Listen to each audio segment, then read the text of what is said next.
இனிய தமிழ் அமுது நேயர்களே அனைவருக்கும் இனிய காலை வணக்கம். அனுபவம் புதுமை நிகழ்ச்சியிலே நான் இன்றைக்கு சொல்ல இருப்பது, அதாவது என்னுடைய புதிய அனுபவம்.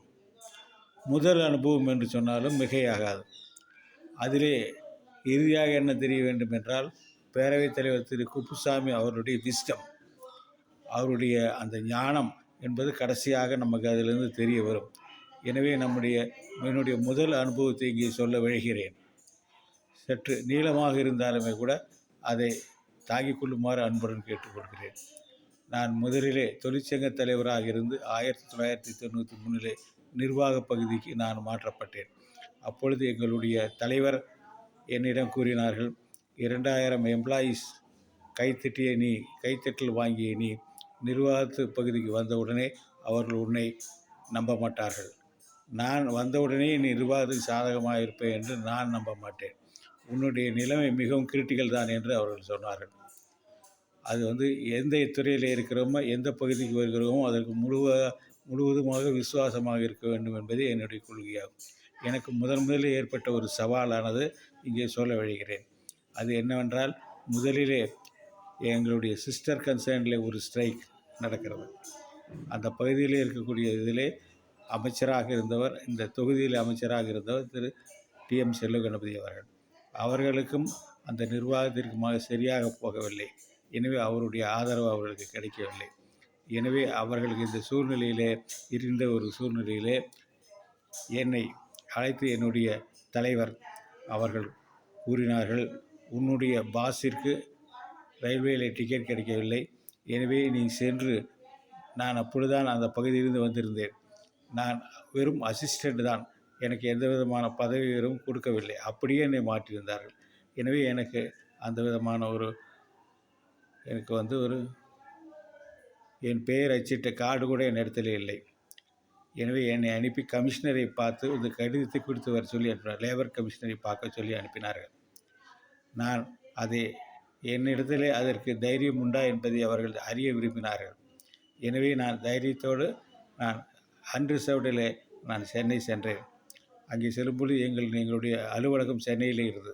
அதிலே இருக்கக்கூடிய இன்சார்ஜான ஒரு நண்பர் என்ன கூறினார் என்றால், உனக்கு இப்போ விசிட்டிங் கார்டு இல்லை, இருந்தாலும் ஒரு கமிஷனரை பார்க்க போகும்போது ஏதோ ஒரு கார்டை கொடுத்து அனுப்பினால்தான் அவர்கள் அனுமதி தருவார்கள். எனவே ஒரு சின்ன கார்ட்போர்டில் ஒரு சதுரமாக ஒன்றை அடித்து டைப்ரைட்டிங்கில் அதை அடித்து என்னுடைய பெயர் மட்டும் போட்டு கே. ராமச்சந்திரன் என்று போட்டு கம்பெனி நேமையும் போட்டு அனுப்பினார்கள். ஏனென்றால் கிளரிக்கல் அசிஸ்டண்ட் போட்டால் அதற்கு ஒரு மதிப்பு இருக்காது என்று, கௌரவம் இருக்காது என்று அவர் நினைத்தார். நான் அதை எடுத்துக்கொண்டு அங்கே சென்றேன்.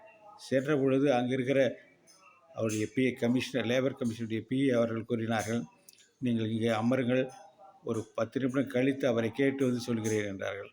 ஒரு 10 நிமிடம் கழித்து வந்தவர் அவர்கள் என்னிடத்திலே சொன்னார்கள், நீங்கள் போய் பார்க்கலாம் என்று சொன்னார்.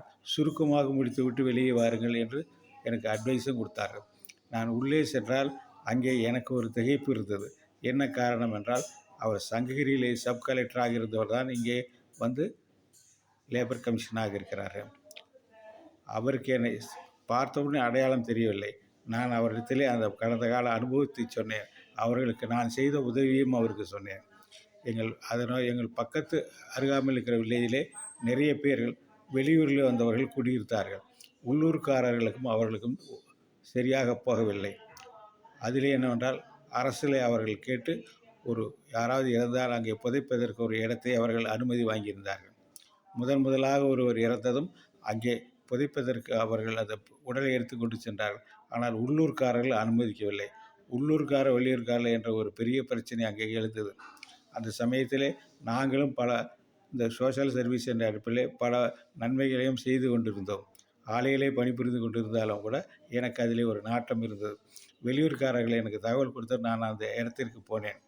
போனதுக்கப்புறம் இருவருக்கும் ஒரு போராட்டம் நடந்து கொண்டிருந்தது. இது எந்த சமயத்திலும் கைகலப்பு ஏற்படலாமல் நிலைமை இருந்தது. அதை பார்த்தவுடன் நாங்கள் போலீஸுக்கு தகவல் கொடுத்தோம். அவர்கள் மூலமாக அந்த சப் கலெக்டர் அவர்களுக்கும் தகவல் கிடைத்து அவர்கள் ஸ்பாட்டுக்கு வந்தார்கள். அங்கே இருக்கக்கூடிய சூழ்நிலையை புரிந்து கொண்டு அவர்கள் என்ன செய்தார்கள் என்று பார்க்கிற பொழுது, நானும் என்னுடைய நண்பர் தனகோபால் என்பவரும் பார்ப்பதற்கு ஒரு அளவுக்கு நன்றாக இருந்தோம். எனவே எங்களை தனியாக அழைத்து அவர் கூறினார்கள், இந்த தடை வேண்டாம், இரு சைடும் முட்டிக்கொண்டு நிற்கிறது.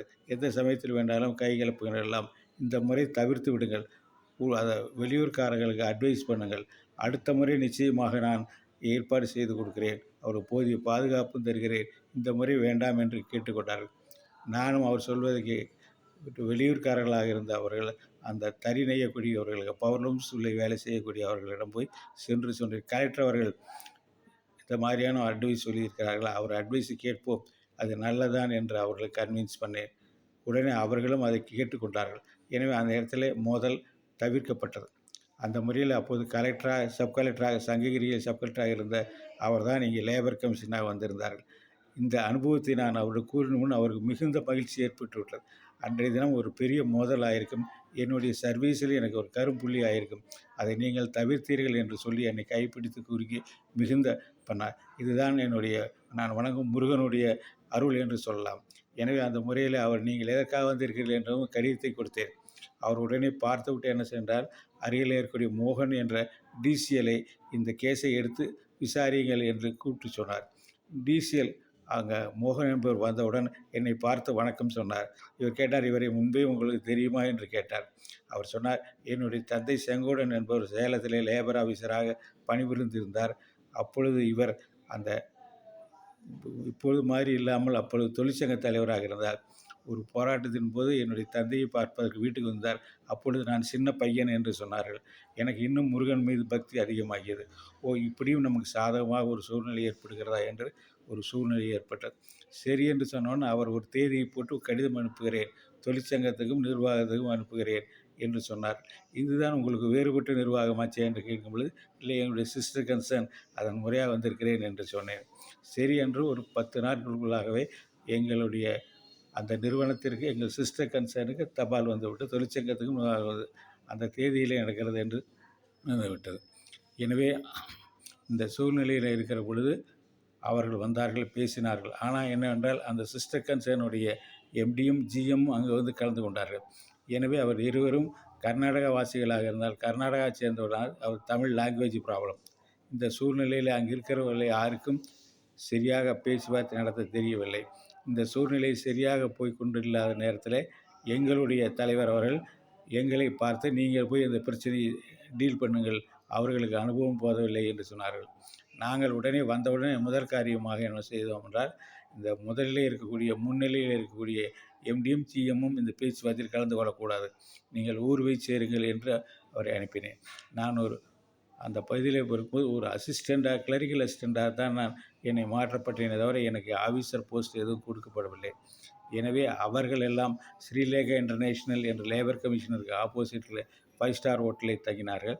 எனக்கு காங்கிரஸ் ஆஃபீஸுக்கு எதிலே இருக்கக்கூடிய ஒரு சின்ன ஹோட்டலில் எனக்கு ரூம் போட்டு கொடுத்துருந்தார்கள். நான் இதை பெரிதாக எடுத்துக்கொள்ளை.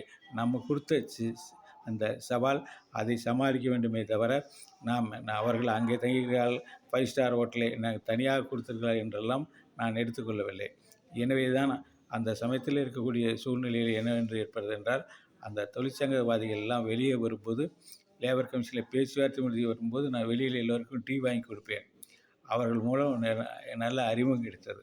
நான் யார் என்று அவர்கள் தெரிந்து கொண்டார்கள். பின்னாலே அந்த நடந்து கொண்டிருக்கிற பொழுது ஒரு நாள் திடீரென்று மெட்ராஸ் முழுக்க இந்த ஸ்ரீலங்கா விஷயமாக ஒரு ஸ்ட்ரைக், எல்லா ஹோட்டலும் மூடப்பட்டு விட்டது. இந்த தொழிற்சங்கவாதிகள் எல்லாம் சாப்பிடுவதற்கு வழி இல்லை. நான் அவர்களை நேராக சந்தித்து, நான் தங்கியிருந்த அந்த சின்ன ஹோட்டலில் 20 பேருக்கு சாப்பாடு ஏற்பாடு பண்ணி, அங்கிருந்து அங்கே லேபர் கமிஷனர் ஆஃபீஸில் ஜீவா இல்லம் என்று ஒன்று இருக்கும், அங்கே தான் லேபர் லீடர்ஸ் எல்லாம் தங்குவார்கள். 3 ரூபாய் தான் வாடகை. அங்கிருந்து அவர்களெல்லாம் அழைத்து கொண்டு நடந்தே கூட்டிக் கொண்டு நான் தங்கியிருந்த ஹோட்டலிலே சாப்பாடு அவர்களுக்கு வாங்கி கொடுத்தேன். அது முதற்கொண்டு அவர்களுக்கு மிகவும் என் மீது நம்பிக்கை இருந்தது. இதை பார்த்து அங்கே இருக்கிற அந்த எங்கள் சிஸ்டர் கன்சர்னுடைய பர்சனல் டிபார்ட்மெண்ட் அதிகாரிகளுக்கு பொறாமை ஏற்பட்டது. எனவே அந்த பேச்சுவார்த்தையில் கலந்து கொள்ளக்கூடியவர்களை பார்த்து சொன்னார்கள், இந்த மாதிரி சொல்கிறோம் என்று. அப்பொழுது இந்த முன்னாலே டிசிஎல் எடுத்துக்கொண்ட மோகன் அவர்கள் சபரிமலைக்கு சென்று விட்டார்கள். அந்த சூழ்நிலையில் இருக்கின்ற பொழுது மீதியை நாம் நாளை பார்ப்போமா? நன்றி, வணக்கம்.